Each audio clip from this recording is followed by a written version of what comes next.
بسم اللہ الرحمن الرحیم۔ آن لائن ہونے والی یہ پہلی 2 روزہ اردو کانفرنس اپنی نوعیت کی پہلی کانفرنس ہے جسے امریکہ کی 2 فعال ادبی تنظیمیں اردو رائٹرز سوسائٹی شمالی امریکہ اور ادبی مرکز واشنگٹن ڈی سی مل کر منعقد کر رہی ہیں۔ اردو رائٹرز سوسائٹی کے روح رواں جناب عرفان مرتضیٰ اور ادبی مرکز واشنگٹن کی روح رواں محترمہ مونا شہاب اور ان کی ٹیم کو اس احسن اقدام کے لیے دلی مبارکباد۔ اس کانفرنس کے لیے میرے مقالے کا عنوان ہے اردو ادب میں ترجمہ کی اہمیت۔ اردو میں ترجمہ کی روایت کافی قدیم ہے۔ ترجمہ کے ذریعہ ہم دیگر زبانوں ادب سے واقفیت حاصل کرتے ہیں۔ ترجمہ عالمی ادب کا ہو یا مقامی ادب کا، اس میں ہمیشہ ادب کے شاہکاروں کو پیش کیا جاتا ہے۔ ہم سب یہ جانتے ہیں ترجمہ کی تعریف اگر سادہ زبان میں کی جائے تو ترجمہ ایک زبان سے دوسری زبان میں تبدیلی کا عمل ہے، لیکن کچھ مواد کے تراجم کے لیے مختلف نقطۂ نظر کی ضرورت ہوتی ہے۔ ایسے ہی مواد کی ایک قسم ادبی ترجمہ ہے۔ ادبی مضامین کے ماہرین اور ادبی تراجم کی خدمات مہیا کرنے والے یہ تراجم سر انجام دیتے ہیں۔ ادبی ترجمہ بنیادی طور پر تخلیقی نثر کا دوسری زبانوں میں ترجمہ ہوتا ہے۔ اس میں جدید فکشن سے متعلق ادب کا ترجمہ شامل ہے تاکہ یہ وسیع پیمانے پر سامعین تک پہنچ سکے۔ زیادہ تر معاملات میں قدیم زبانوں کا ترجمہ کیا جاتا ہے۔ اگرچہ یہ سچ ہے کہ تخلیقی مواد کا ترجمہ دوسرے تراجم سے مختلف ہے، لیکن ادبی ترجمہ نہ صرف مشکل ہے بلکہ پیچیدہ بھی ہے۔ ادبی ترجمے کا بنیادی مقصد شاعرانہ فعل کا ابلاغ ہے۔ چونکہ ہر ادبی تصنیف میں کوئی نہ کوئی فنکارانہ تصویر سرایت کرتی ہے، اس لیے اس کام کا ترجمہ مشکل اور پیچیدہ ہو سکتا ہے۔ ہمیں ادبی ترجمے کے متن کی خاص خصوصیات پر غور کرنا چاہیے۔ اس کی وجہ یہ ہے کہ جب ایک قاری کسی غیر ملکی زبان سے ترجمہ کی گئی کہانی یا نظم پڑھتا ہے تو وہ متن کے ساتھ ساتھ اس کے معانی، کردار اور جذبات کو بھی اپنے اندر اتارتا ہے۔ قاری کے لیے اس مخصوص تصویر کو حاصل کرنا ایک چیلنج ہے، لہٰذا ادبی ترجمے میں دیگر اقسام کے تراجم سے کچھ مختلف اصول شامل ہو سکتے ہیں۔ ادبی مترجم مسلسل اس بات کا انتخاب کرتے رہتے ہیں کہ متن کے کن عناصر کو ترجمہ کیا جائے اور کن کو چھوڑ دیا جائے۔ یہاں میں کچھ وجوہات پیش کرتی ہوں کہ ادبی ترجمہ کیوں ضروری ہے اور آپ کو اس کا انتخاب کیوں کرنا چاہیے۔ نمبر 1، ترجمہ مشترکہ اقدار کو فروغ دیتا ہے۔ ادبی متن کا ترجمہ مختلف ممالک کے ادب اور نظریات پر گہری نظر رکھتا ہے۔ انسانی حقوق کے مسائل، ماحولیاتی مظاہر اور مشترکہ انسانیت کے عناصر پر بہت زیادہ ادب لکھا گیا ہے۔ ادبی متن کا ترجمہ مختلف کمیونٹیز کے لوگوں کے درمیان مشترکہ اقدار کو فروغ دینے میں مدد کرتا ہے۔ لہٰذا چاہے وہ روسی زبان میں جدید روس کے سیاسی منظرنامے پر لکھی ہوئی کوئی کتاب ہو یا فرانسیسی زبان میں دوسری جنگ عظیم پر لکھا گیا کوئی ناول ہو یا پھر ترکش زبان میں عثمانیہ سلطنت کی تاریخ کا احاطہ کیا گیا ہو، صرف ترجمہ کے ذریعہ ہی یہ متعدد زبانوں میں دستیاب ہو پائیں گے۔ اپنے ملک کی سرحدوں سے باہر کی کہانیوں اور تجربات تک رسائی حاصل کرنا ضروری ہے۔ یہی وجہ ہے کہ ادبی متن کا ترجمہ اہمیت کا حامل ہے۔ نمبر 2، ترجمہ زبان کو تقویت بخشتا ہے اور اسے زندہ کرتا ہے۔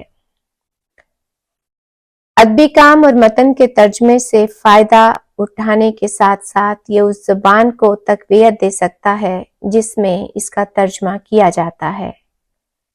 اس سے ہدف کی زبان کو فروغ دیتے ہوئے تازہ اور نئے خیالات لانے میں مدد ملتی ہے، کیونکہ متن کا ہر ترجمہ زبان اور تمثال آفرینی کی تجدید ہے۔ ترجمہ ہمیں ادب کے ذریعے مختلف ثقافتوں اور اصولوں کا تجربہ کرواتا ہے۔ ادبی متن کا ترجمہ پڑھ کر ہمیں دوسری زبانوں کے نقطہ نظر کو دیکھنے اور سمجھنے کا موقع ملتا ہے۔ نمبر 3، ترجمہ ادبی ذرائع کو اثر نو زندہ کرتا ہے۔ ادبی متن کا ترجمہ اسے قوموں اور حدود سے باہر سفر کرنے کی اجازت دیتا ہے۔ یہ قدیم ادب کے ادبی اثرات کی تجدید کرتے ہوئے اسے معنی اور تخلیق نو دیتا ہے۔ اس کی ایک مثال جرمن میں لکھی برنہارڈ شلنگ کی کتاب دی فارچونز آف دی ریڈر ہے، جو جرمن سے انگریزی میں ترجمہ کے بعد تبدیل ہو گئی تھی۔ اس کام کی علمی اہمیت اس وقت ظاہر ہوئی جب زیادہ قارئین نے اسے پڑھنا شروع کیا، اور اس میں کوئی حیرت کی بات نہیں کہ یہ ایک بہت بڑی کامیابی تھی۔ ترجمہ ادب کو سرحدوں اور وقت کے پار سفر کرنے کی اجازت دیتا ہے۔ مثال کے طور پر قدیم لاطینی سے انگریزی میں ادبی کام کے ترجمہ نے بہت سے قارئین کو قدیم طرز زندگی پر ایک نظر ڈالنے پر مجبور کیا ہے۔ نمبر 4، ترجمہ ادب کو اثر نو تخلیق کرتا ہے۔ کتابوں کا متعدد زبانوں میں ترجمہ ادب کی تخلیق نو اور حیات نو کی اجازت دیتا ہے۔ اس کی وجہ یہ ہے کہ زیادہ ترجمہ شدہ کتابیں قارئین کو اپنے ادب کے ساتھ تجربہ کرنے کی ترغیب دیتی ہیں۔ ترجمہ ایک زبان کی دوسری زبان میں جذب ہونے کی طرف توجہ مبذول کرتا ہے۔ یہی وجہ ہے کہ ثقافتی اور لسانی اور ثقافتی حدود کے ساتھ تجربات جاری رکھنا ضروری ہے۔ ادبی متن کا ترجمہ غیر دریافت شدہ ادب کو دوبارہ تخلیق اور زندہ کرنا ہے۔ نمبر 5، ترجمہ مطالعے کے بہترین تجربے کی اجازت دیتا ہے۔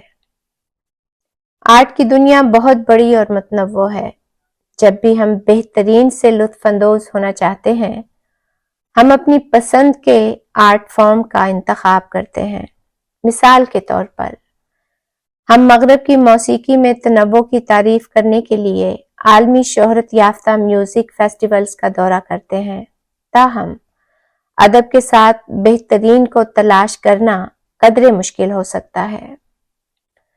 معیاری کتابوں کے مطالعے کو یقینی بنانے کے لیے ایک مناسب انفراسٹرکچر کی ضرورت ہے۔ بہرحال ترجمہ کے ذریعہ ہم دنیا بھر سے بہترین ادب پڑھنے کے قابل ہوتے ہیں۔ نمبر 6، ترجمہ ایک قابل قدر تدریسی ٹول فراہم کرتا ہے۔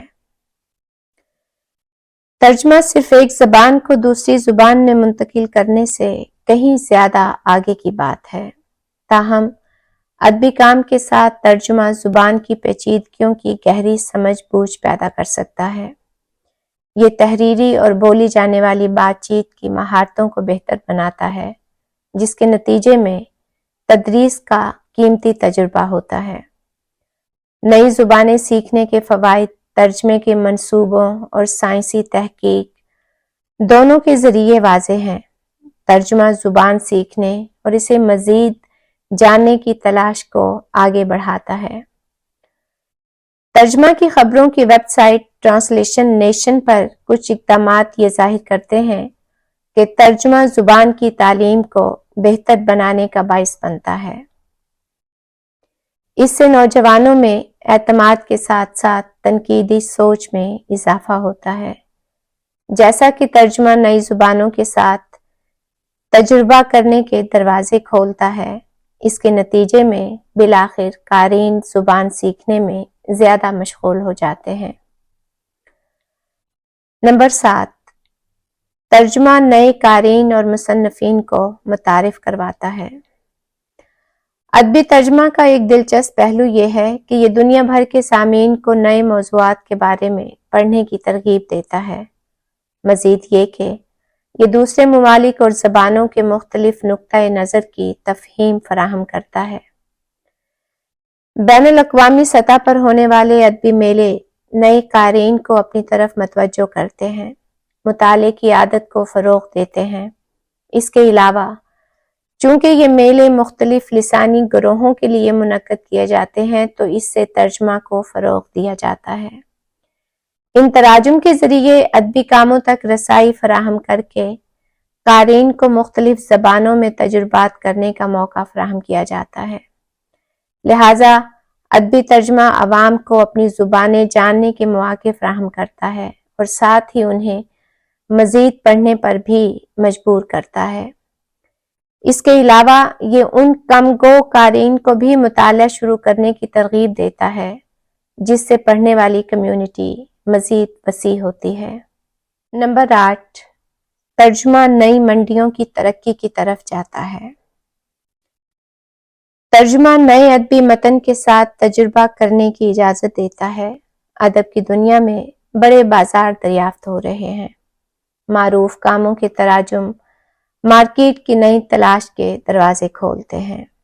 اس کی وجہ یہ ہے کہ قدیم اور غیر دریافت خطوں سے تعلق رکھنے والے ادبی متن کا ترجمہ ان خطوں کی تفہیم پیدا کرتا ہے۔ لغوی تراجم پہلے کی غیر دریافت شدہ منڈیوں کو آگے منتقل کرتے ہیں۔ اس کی وجہ یہ ہے کہ دنیا بھر کے لوگ غیر دریافت شدہ خطوں اور وہاں رہنے والے لوگوں کے بارے میں مزید معلومات حاصل کرتے ہیں۔ نتیجتاً ادبی متن کا ترجمہ نئی منڈیوں کی ترقی اور فروغ کا باعث بن سکتا ہے۔ نمبر 9، ترجمہ اقتصادی ترقی میں حصہ ڈالتا ہے۔ صرف ایک زبان تک محدود رہنا نتیجہ خیز عمل نہیں ہے۔ یہی وجہ ہے کہ معاشی مسابقت اور مالیاتی فیصلوں کی تفہیم قائم کرنے کے لیے ادبی ترجمہ بہت ضروری ہے۔ ادب کا ترجمہ خواندگی جیسے مسائل کی زیادہ سمجھ کا باعث بنتا ہے۔ یہ بدلے میں اقتصادی ترقی کو حاصل کرنے کی راہیں آسان کرتا ہے۔ مزید برآں پڑھنا ترجمہ میں اہمیت رکھتا ہے، خواہ وہ کوئی ناول ہو یا پھر کسی ماحولیاتی کارکن کی سوانح عمری۔ ایک ایسی نسل کو فروغ دینے کا باعث بنتی ہے جو مختلف زبانیں بولتی اور سمجھتی ہے۔ مزید برآں دوسری زبان میں مہارت حاصل کرنے سے گریجویٹ عالمی معاشروں میں اعتماد کے ساتھ بات چیت کرنے کے قابل ہوتے ہیں۔ یہ بالآخر اقتصادی ترقی اور ترقی میں حصہ ڈالتا ہے۔ یہ اچھے رہنما اور مفکر بناتا ہے جو اس خطے کے ساتھ ساتھ ہدف والے خطے کی معاشی صورتحال کو بھی بہتر بناتا ہے۔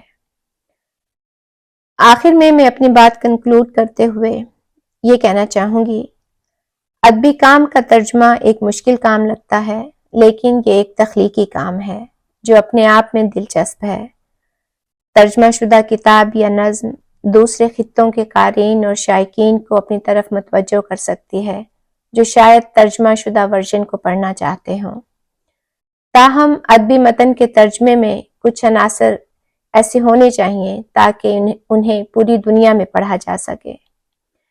مزید یہ کہ ادب کے ماہر مترجم کو ہدف مارکیٹ کی ثقافتی باریکیوں کی واضح سمجھ بوجھ ہونی چاہیے۔ اس سے اسے مقامی قارئین برادری کے ساتھ جڑنے میں مدد ملتی ہے۔ ناہید برگ، مشیگن۔